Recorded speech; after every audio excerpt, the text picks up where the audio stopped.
Types of regeneration या पुनरुद्भवन के प्रकार। BSc second year paper second unit first. बात करें हम पुनरुद्भवन के प्रकार की, तो सबसे पहले अभिरूपांतरण या एपिमॉर्फोसिस। उभयचर सैलामेंडर के पाद के अंदर या फुट के अंदर पुनरुद्भवन। एपिमॉर्फोसिस न्यूट और सैलामेंडर के जो वयस्क हैं और लार्वा में पुनरुद्भवन की बहुत क्षमता होती है।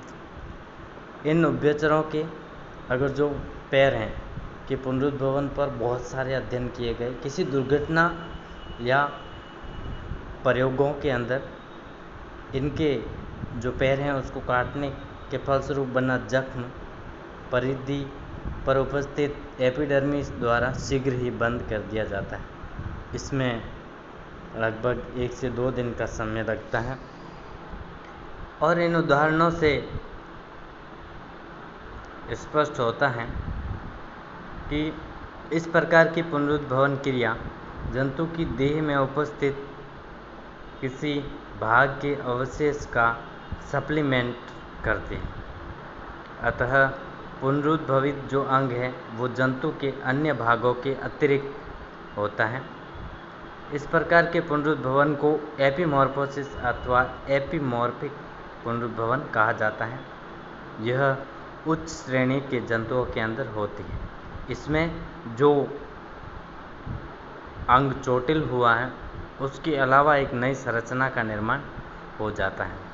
इस डायग्राम के अंदर आप देखेंगे जब इसके न्यूट के अग्रपाद को काटा जाता है तो वहाँ पर एक एक्स्ट्रा संरचना का फॉर्मेशन हो जाता है। सेकेंड बात करें हम हाइड्रा में पुनरुद्भवन या मॉर्फोलेक्टिक पुनरुद्भवन। इसको सर्वप्रथम 1740 में ट्रेम्बले नामक वैज्ञानिक ने देखा और हाइड्रा के अंदर पुनरुद्भवन की क्षमता बहुत ज़्यादा होती है। मूल सदस्य हाइड्रा के 1/200वां भाग में भी एक पूर्ण हाइड्रा बनने की प्रचुर क्षमता होती है। हाइड्रा को काट दिया जाए तो उससे नया हाइड्रा बन जाते हैं। इस डायग्राम के अंदर पुनरुद्भवन द्वारा कटे हुए अंश से संपूर्ण एक हाइड्रा का बनना। सेकेंड में हाइड्रा के अंदर पुनरुद्भवन की क्रिया के द्वारा 2 हाइड्रा बन जाते हैं और पुनरुद्भवन द्वारा द्विशीर्षीय सदस्य का निर्माण। हाइड्रा में पुनरुद्भवन क्रिया के अध्ययन से ये स्पष्ट है। यहाँ उभयचर की पाद पुनरुद्भवन क्रिया जहाँ भाग का संपूर्ण सप्लीमेंट होता है के विपरीत संपूर्ण उपलब्ध कोशिकीय पुंज एक नवीन जंतु में पुनर्निर्माण होता है। पुनरुद्भवन प्रक्रिया के अंतर्गत किसी जंतु के अवशेषी भाग की पुनर्व्यवस्था होती है, तब उस विधि को मॉर्फोलेक्सिस या मॉर्फोलेक्टिक पुनरुद्भवन कहते हैं। विषमकायांतरण या हेटेरोमॉर्फोजेनेसिस।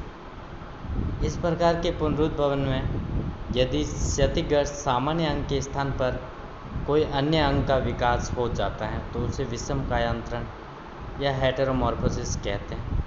एग्जाम्पल श्रिम्प पेलिन्यूरस में जो आई है उसका पुनरुद्भवन होता है। इसके लिए आई स्टॉक के पास से काटना होता है, परंतु यदि आई स्टॉक को उसके आधार से काटा जाए तो आँख के स्थान पर एंटीना जैसा अंग बन जाता है, तो इसे विषमकायांतरण कहेंगे क्योंकि वहाँ पर आँख का निर्माण होना था, उसकी जगह अब एंटीना का निर्माण होता है।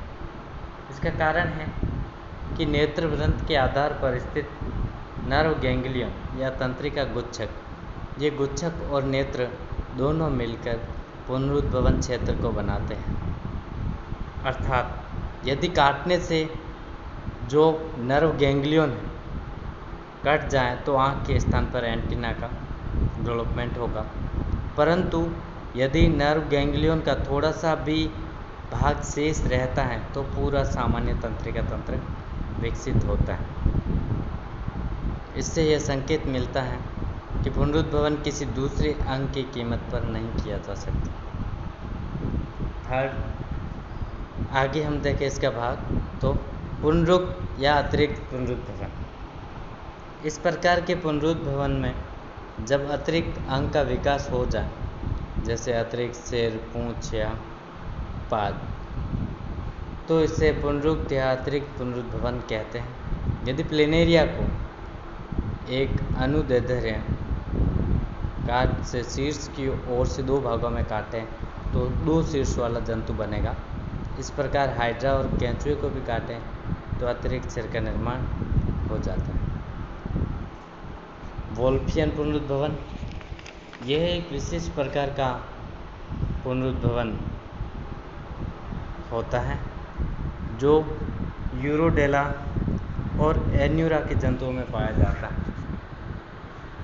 इनके नेत्र का लेंस हटाए जाने पर लेंस पुनः पुनरुद्भवित हो जाता है। इसका अध्ययन वोल्फ ने 1935 में किया था। अतः इस प्रकार के पुनरुद्भवन को उनके सम्मान में वोल्फियन लेंस पुनरुद्भवन भी कहते हैं।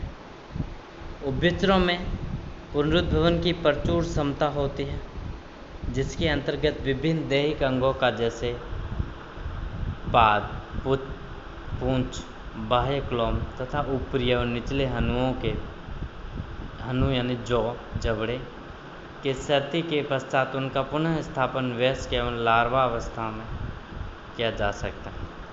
इसी प्रक्रिया में क्षतिग्रस्त होने पर उभयचरों के नेत्रों के भागों जैसे लेंस तथा रेटिना में भी पुनरुद्भवन संभव होता है।